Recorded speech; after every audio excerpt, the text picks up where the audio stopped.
After World War II, West Oakland was a diverse working-class neighborhood. There were African American migrants, a small Asian population, and an established white community. The port and the railroad were the two main employers. 7th Street was the heart of West Oakland. It was lined with shops, restaurants, churches, and a movie theater. It was a vibrant area, but the residential blocks lacked infrastructure and were crowded with wartime migrants. Many of the Victorian-era homes were starting to become run down. During this time, many city, state, and federal agencies tried to revitalize low-income neighborhoods. These agencies had the power of eminent domain, the ability to seize and tear down private property to make way for new development. In the redevelopment process, whole city blocks were cleared and residents lost their homes. In the late 50s on to the 60s, when redevelopment came into a community, it was called Negro removal, because that's what it was. The city was able, through the federal government, through eminent domain, to move people out, tear down that house and build something else. And most of those communities were people of color. In West Oakland, buildings were demolished and residents evicted along 7th Street to make way for elevated BART tracks. Sculptor Bruce Beasley has lived in West Oakland since 1962. Fortunately, I was here to see the 7th Street when it was an active street, and that was before BART. BART just killed 7th Street. During the same period, Caltrans cleared land for 2 interstate highways, cutting the neighborhood off from the rest of the city and dividing it in half. The Housing Authority took land to build new projects, and using tanks, the federal government demolished 6 square blocks to make way for a large post office complex. Residents were promised jobs there, but instead the land lay vacant for almost a decade before the postal facility was even built. What I saw was that eminent domain was absolutely a killer for people on the bottom. So I saw people who had come here in the 40s, but shipyard workers, bought homes, and they were turned into renters. And I thought that was just outrageous. When these projects were first proposed, there wasn't a lot of organized community opposition, and redevelopment agencies weren't required to get public input. It's hard to believe now how passive people were in the early 60s, and even mid-60s.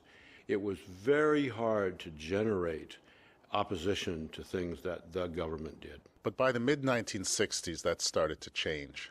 The Black Panther movement began in West Oakland at this time. The Panthers and others worked to change conditions in the neighborhood.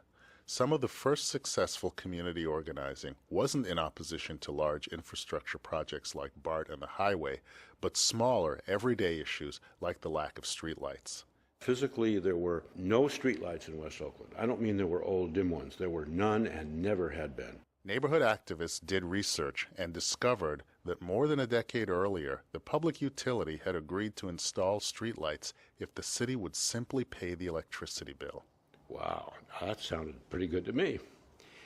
But I realized that the city knew that, and they just didn't want to pay the bill for black part of town. Residents confronted city officials with this information. We had streetlights in 6 weeks. Well, those kind of things started galvanizing people. In 1968, state law changed to require redevelopment agencies to create resident advisory councils before they used eminent domain. Suddenly, communities had a voice in the redevelopment process. Although the law now requires redevelopment agencies to work with neighborhood residents, it hasn't been an easy relationship. The community didn't have any real resources, no real tools, no real advocacy, no real organizing. Once again, they didn't have the funding, they didn't have the technical assistance. There was not, and there's still today not a lot of that. Today, West Oakland residents continue to organize to make redevelopment work better, and they've all but eliminated the use of eminent domain.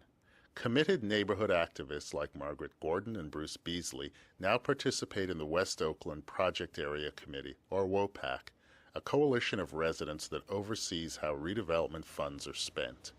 WOPAC has invested in community-led projects like Mandela Foods Cooperative.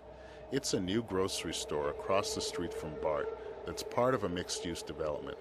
The idea is to bring healthy food to the neighborhood. It's basically a sight for sore eyes for a lot of people because there haven't been decent food choices here in so long. Redevelopment and other government agencies often bring in ideas and projects from the outside. But what's different about this is that the redevelopment agency has invested in a business by and for local residents. By this store finally being open here, it's obvious that West Oakland is changing, and it's changing for the better. While the legacy of eminent domain abuses and paternalistic and discriminatory government policies will always be a part of West Oakland's history, projects like Mandela Foods give reason for hope. When redevelopment agencies invest in community leadership and local businesses, they have the potential to make meaningful, positive changes. For Planning for Healthy Places, I'm Robert Ogilvie.